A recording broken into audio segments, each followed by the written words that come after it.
খোলা রাখতে হবে।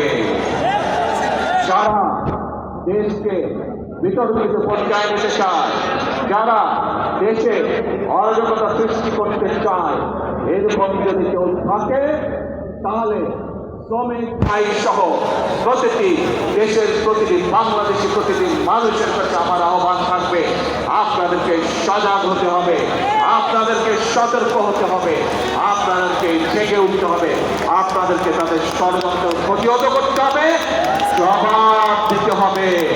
যেভাবে আমরা স্বৈরাচারকে 17 বছর ধরে জবাব দিয়েছিলাম। প্রিয় ভাই বোনেরা, কথা একটাই, কাজ একটাই, সেটি হচ্ছে দেশ গড়া। এবং সেই জন্যই শ্রমিকরা কেউ কারখানায় কাজ করে, কেউ ইমারত নির্মাণ করে, কেউ জুট মিলে কাজ করে।